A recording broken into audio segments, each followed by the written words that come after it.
Well, good morning and welcome back to another week on my allotment. And I know it's been 2 weeks. The reason I didn't do a video last weekend was because everything was frozen. And I'll show you the water butt in a minute, earlier in the week. So yeah, last weekend everything was frozen solid. The ground was frozen, the water butts were all iced up. So there was, and I did promise you a review of the Aero Hot Bin.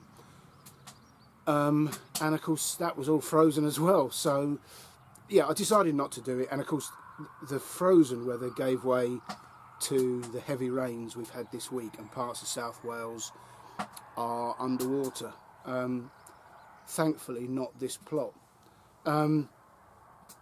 However, I would say that at one point during the week, what I laughingly call the Hanley Canal, the water was coming down off the hill behind the camera into this ditch that I've got round my plot, and was flowing so fast and thick that I was scooping it out with a small pot and putting it straight in these blue barrels that I've obtained, and helping to fill them. So it did serve a purpose of a sort, because it was, it's lovely rainwater that's otherwise it's going to run down onto the road, across the road, onto the lower field, and eventually into the River Severn. So I managed to catch quite a bit of it. Anyway, so I'm here this weekend, it's Sunday today, and I'll show you some clips that I took through the week of me sorting out these barrels. I think I said previously that John's got a very good friend, Dave, who owns a farm nearby, and he asked Dave if he had any blue empty barrels, and he said, yeah, lots of them, help yourself. Well, we have. I'm not sure how many, there's 8 over there, there's 5 fenced off down there, and there's 1 spare. So, I think it's 14 barrels I got. So, and there's more if I want it, and I'm quite happy now. I don't, they're quite an ugly eyesore on the site. If they were green barrels, they would blend in beautifully, but they're not. So I'll show you what I've done to counter that in a moment. On the actual plot itself, there really isn't anything happening yet. The broad beans took a real bashing. I've never successfully grown broad beans over winter, and it doesn't look like I'm going to get much success this year. Although they look ragged, come March, when hopefully the weather improves, they should pick up a little bit. I've lost a couple, but we'll see. Lots growing on the windowsills at home, much to Cheryl's deep joy. And here today, there's a cooked breakfast in the shed at the moment, which is starting to smell lovely. I better go and check that in a minute. And it's just more barrels. I've got to cut all the lids off the remaining barrels and position them, and then start to fill them.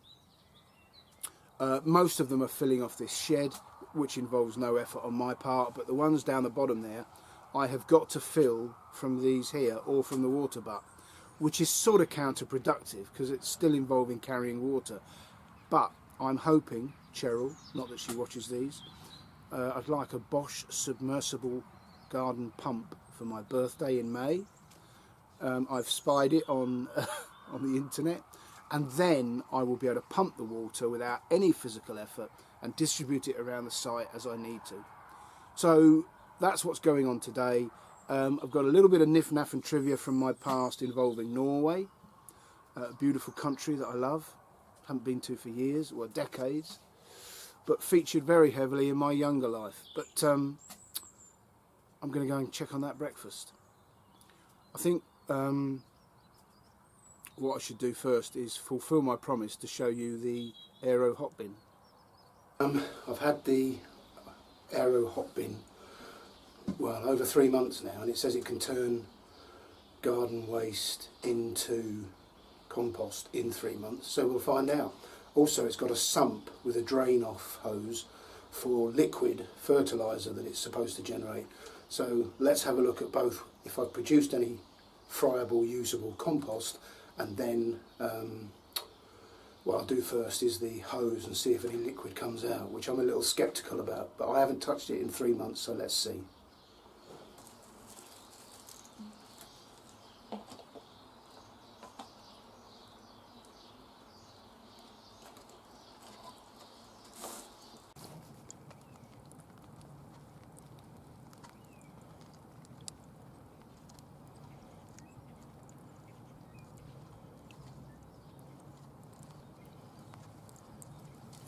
Well, that's proved me wrong. Some wonderful looking liquid there, and it's not far off being usable. I think I'll leave it in there a little bit longer, but it's definitely decomposing, and it's full of little critters doing their business. So, very happy. So yeah, a little brief look at the compost Aero hot bin. I have to say, you know, I've only had it 3 months, and it's, you know, the worst winter months, but I'm very pleased with it. And you know, some of you may thought, oh, that all looks a bit soggy in there, and it did. That was a little bit frustrating, but that's my fault, because one of the primary things we compost at home is the leftovers of the juicer we use. We have a carrot and apple juice every day, and sometimes we have others, but we try to have a juice every day. And in the bottom of the machine, in the sump, is the pulp from the juice extraction, and that is very soggy. And I put it in a little bin outside, and when it's full I take it down the garden and I drop it in the compost bin. And I think it's that is making that too wet, and that might be slowing up the, well, it will be slowing up the composting process, because of course, as you know, with a compost, the wetter it is, the more it excludes oxygen, and oxygen is absolutely fundamental to the composting process. So I'm going to have to rethink that slightly. I know the bucket I use to wash the car has a grill in the bottom of the bucket, and that is there to prevent the cloth I'm using picking up grit. The grit and dirt falls through the grill, and the cloth then, when I wash it out, doesn't absorb that and scratch the car. So maybe I need to do something like that with the compost. I need to give it a bit of thought, and of course in the summer it'll be warmer and drier anyway. But what I was very pleased with was that sump actually does work, and it does produce liquid fertilizer, and I've got 3 full little bottles now ready to start, you know, when the weather picks up and the fertilizer is required. So overall I'm very happy with it. The only, like I say, the one weakness of it is that it's a bit wet in there, and that's my fault. And the other thing I would say is that everything that goes in there is very well chopped up. I do take a little bit of care, because I've only got a small garden, that I can take that little bit of extra care. Before anything goes in there, it's put in a large bucket, and with a pair of shears I chop it into as smaller fragments as I can make it. So anyway, I hope you found that useful. I'm very happy with the product, and we'll see how it goes through the summer.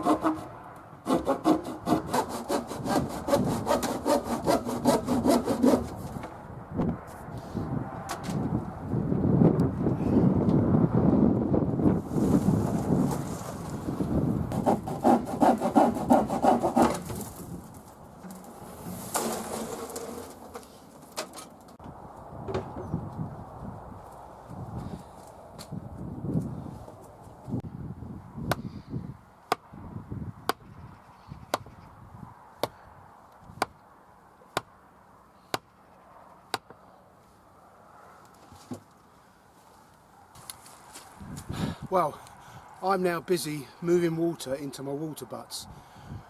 I do a few watering cans every visit, and slowly they'll fill up.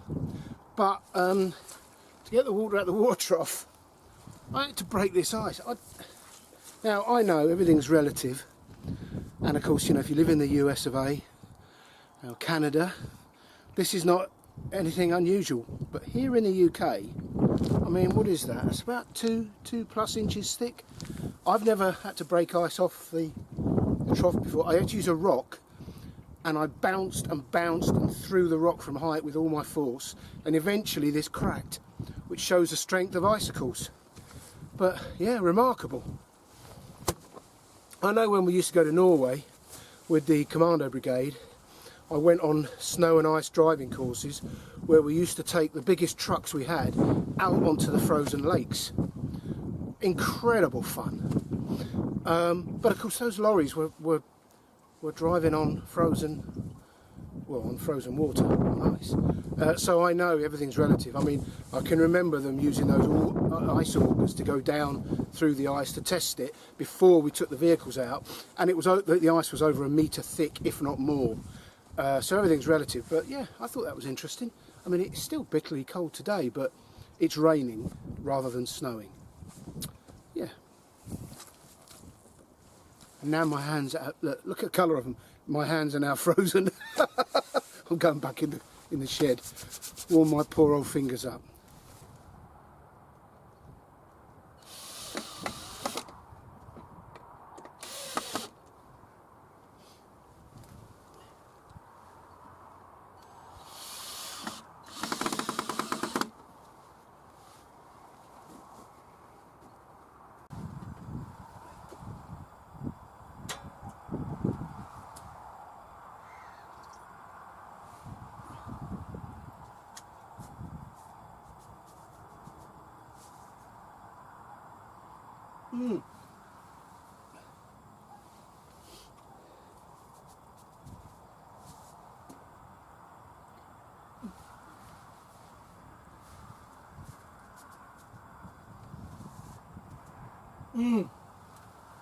Perfect.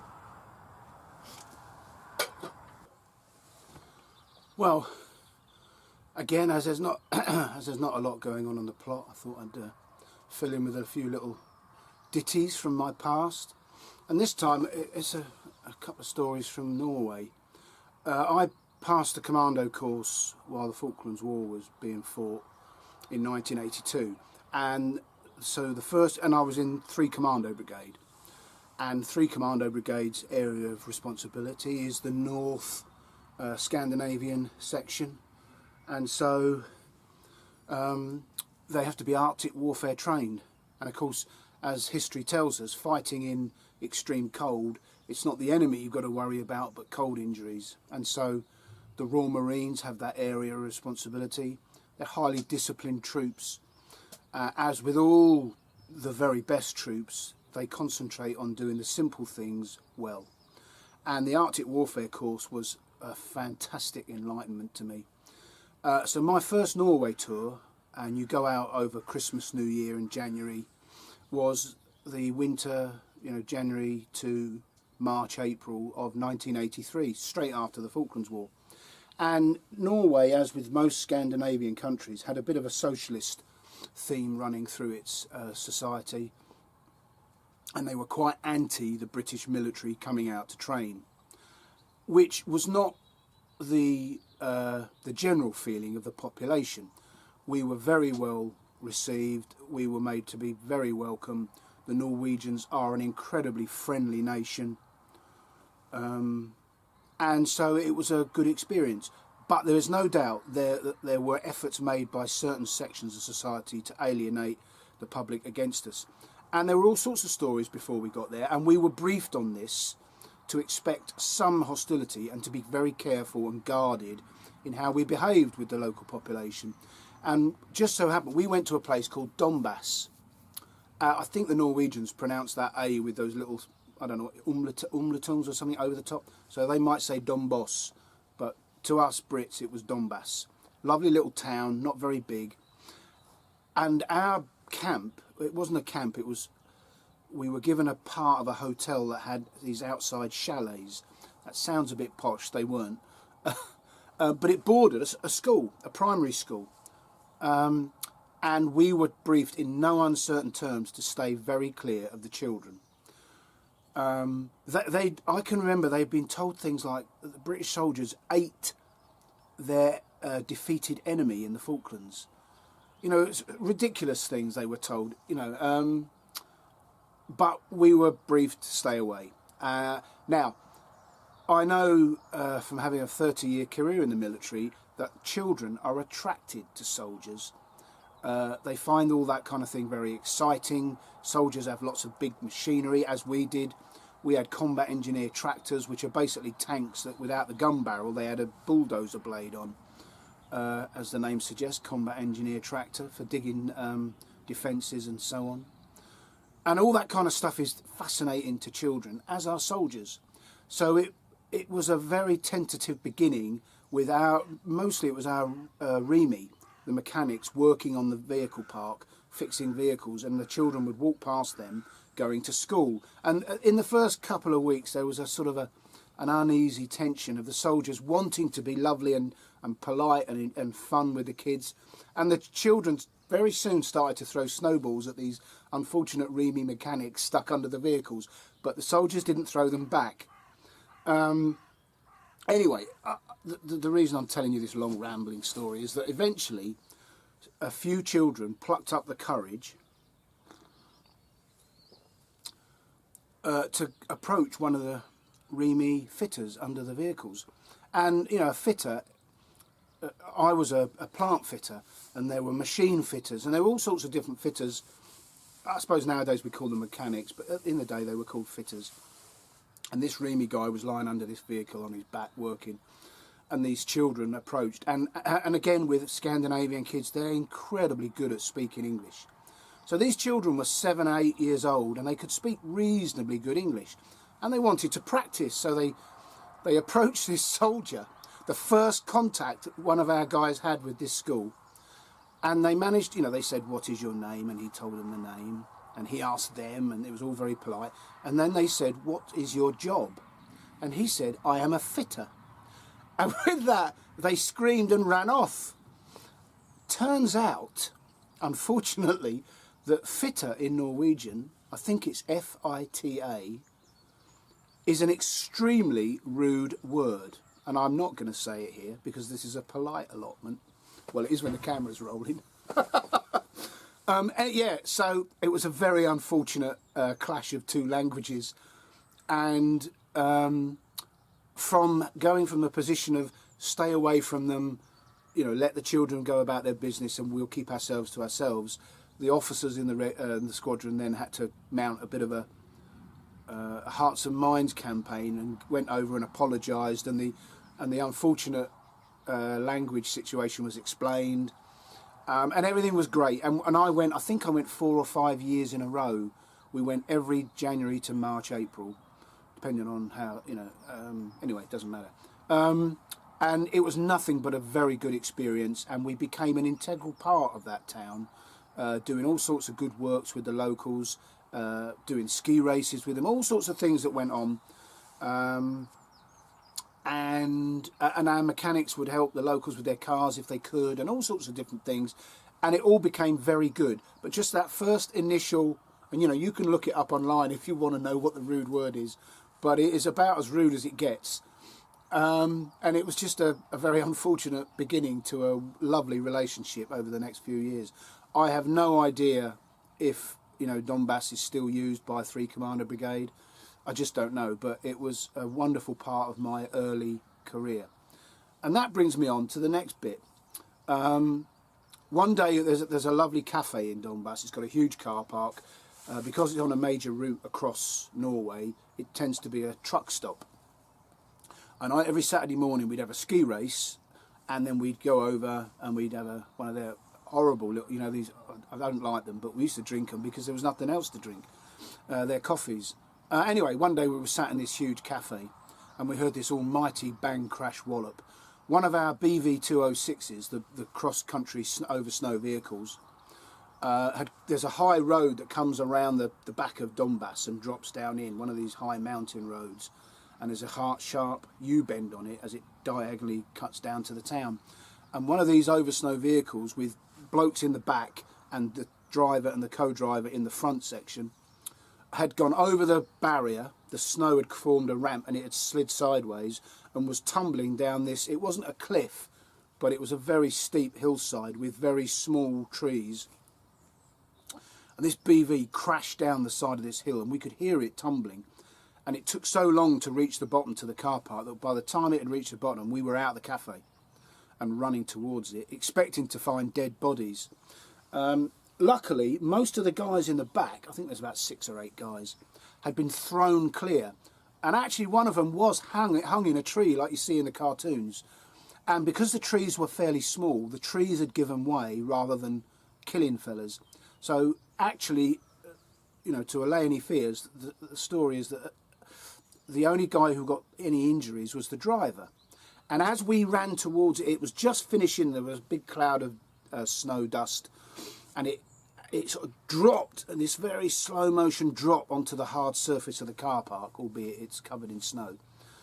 And the driver, there's a hatch that you get out in the top, he dropped out onto the tarp or onto the snow, and he laid like that, and this thing went doom on his chest and pinned him. So all you could see was the sort of top of his combat jacket, his shoulders and his head. And I thought he was going to be dead. But the thing about the BV is it's got very large, wide tracks. They're rubber to help it, you know, stay on top of the snow. So that spreads the load. So actually, turns out he had some broken ribs and a bit of lung damage, but he made a full recovery. But we didn't know that as we approached him. And I got up to him. I think his name was Merv. I'm not sure. It doesn't matter. As I got to him, and in the army, I was called Joe. My name is Martin, but in the army for 30 years, I was Joe. And I Merv, are you okay? And he opened his eyes and he went, Joe, top pocket. And I thought he had something like an allergic reaction injection, or maybe it was an inhaler. I don't know, but I fumbled quickly in his top left-hand pocket, which is where, I think, if I remember right, is where soldiers keep any, medication. You always go to the top left-hand pocket. And I opened the it was a camera. He says, get a photograph. My mum will never believe this. So obviously from that point we knew he was okay. And we actually managed, it was quite easy. There was enough people there, Norwegians and Brits, by then to push it off him. And most of the guys walked down the hill and were okay. And, it's a funny story I can tell now, but at the time I really did think it was going to be worse than that. Anyway, a little funny story. Well, it's still, I've just only had breakfast, but the weather forecast for today is god-awful.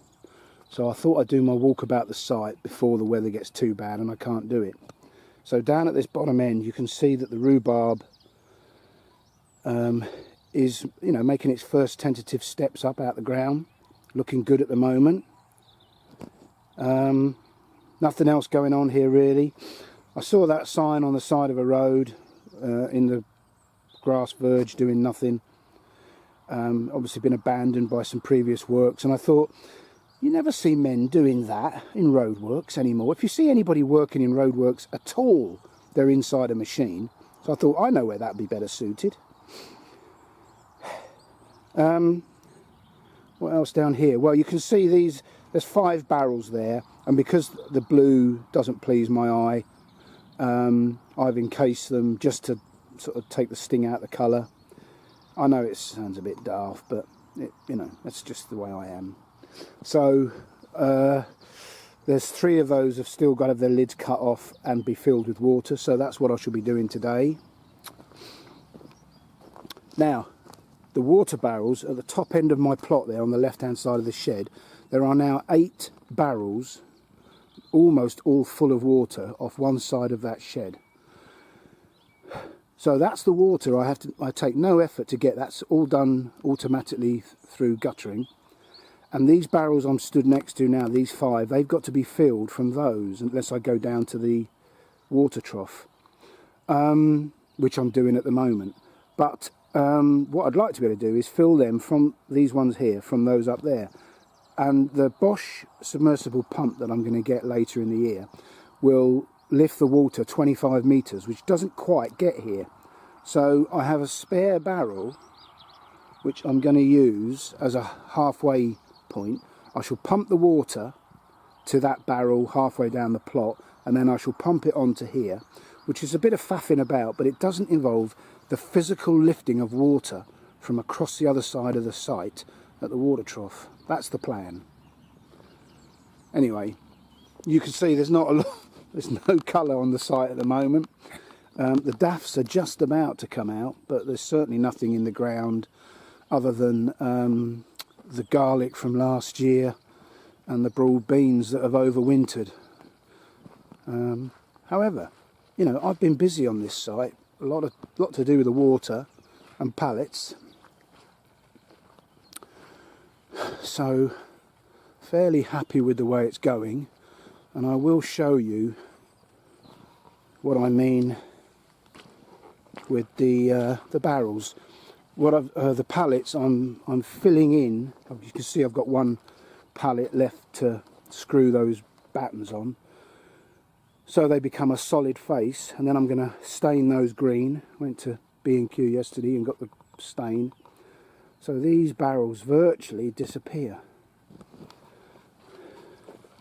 So this one here fills from the guttering, and then these little pipes follow it on, and each one is just slightly stepped down on the next. Therefore the water cascades all the way down, and then that one's connected lastly there. So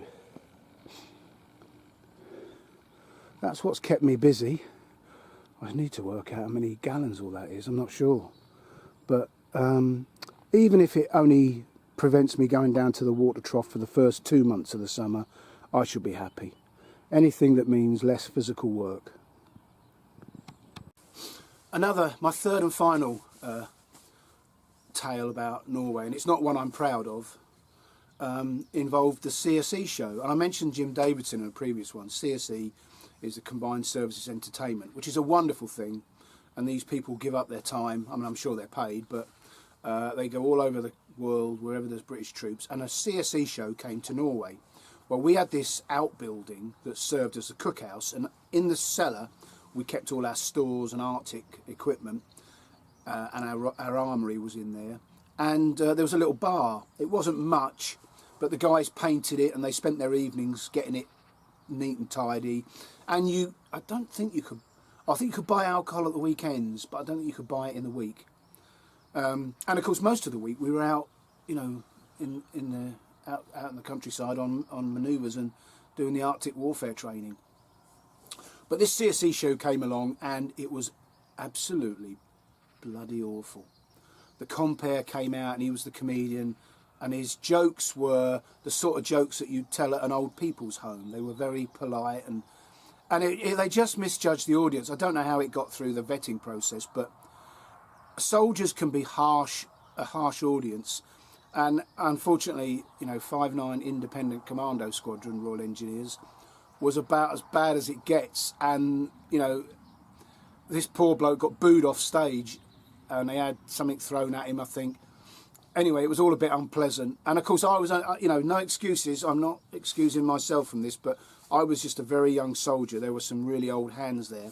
These guys had all fought in a war 6 months previously, and they were not about to sit politely through a really poor show. And then the next fella came out and he played various, you know, objects. He tried to make it so. He had a kettle. He played music at the at the spout of a kettle. Well, I think the guys let him get away with that. And then he had a piece of hose with a funnel stuck in the end, and he was spinning it and playing music out of that. Well, that's about as long as he lasted. He lasted about a minute and a half, and he was booed off stage. The third and final act, so this was not going well. The third and final act was a young 18-year-old girl. Well, you know, I mean, she looked about 12, and she came out, and there's 200 ugly, tough, uncharitable commandos sat in front of her, and the compere said, "Look, fellas, you've not been too kind to us so far. This young girl, this is her first show. She's 18 years old. She's going to sing some songs for you. Please, I implore you, be kind to her." Anyway, out came this young 18-year-old girl. You could tell she was petrified, with good reason. Now, she had a guitar, and she started, you know, and I thought, oh, this is going to go badly. And she burst into song singing, and I only know it as an Olivia Newton-John song, I'm sure others have done it, but Take Me Home Country Roads. Well, that was a bit of an anthem for the squadron. You know, we used to spend 6 to 9 months of the year away from our loved ones, and whenever this record played, everybody sang it. They all knew the words. Well, this girl just could not have struck better gold. So there's 200 odd commandos singing at the top of their awful voices along with her. I didn't actually hear her voice. And she got a standing ovation. Absolutely fantastic. She could not have, of all the songs in the world, she got the right song. And she went down an absolute storm. She started on her second song, and she started the intro on the guitar. And as she went into the first line of the first verse of this song, all the blokes sang, Take Me Home. So she had to go back into Take Me Home. She sang that 3 times. She got a standing ovation each time. And then the compere came out and cut her short. Cut your losses while you're ahead. Absolutely wonderful. Bless her cotton socks. I bet, you know, she was 18. I wasn't much older myself. I bet she can still remember that first night on a CSE show. She went down an absolute storm. Anyway, oh yeah, and the bit I'm not proud of even more so was when that show had finished, the sergeant major and the officers were sat at the front, and you know it hadn't gone well apart from the young lady at the end. And he stood up and he said, right fellas, that was terrible. Your behaviour is unforgivable. Now, you can behave like animals and just carry on drinking and wreck the place, or you can sit down and behave nicely. And then there was this long, quiet pause where all the 200 very small brains were thinking, did he just give us a choice? And with that, about 6 full cans of lager were thrown. I mean, you know, that's not good, is it? That is not good. We're supposed to be highly disciplined troops. Cans whizzed past his head. He's the sergeant major, for Christ's sake. So he got hold of the officers and they exited through the door at the front where the stage was, and they didn't come back, and the squadron proceeded to wreck the place and got very, very drunk. In fact, I only just recovered from the hangover a few weeks ago. But, and, you know, Sergeant Major, fair dues to him. He says, you wrecked the bar, that's how it'll stay.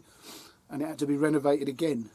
But, yeah, you know, it's not something I look back on with pride, but I do look back on it as quite funny when he stood up and he said, you can either do this or you can do that.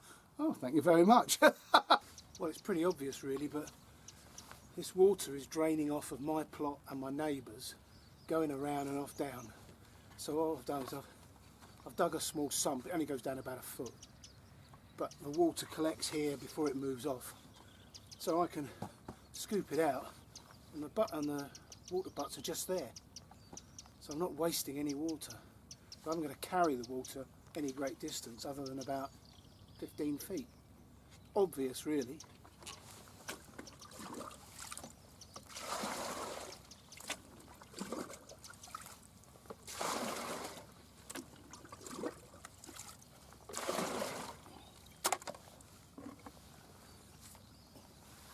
As all the best ideas are.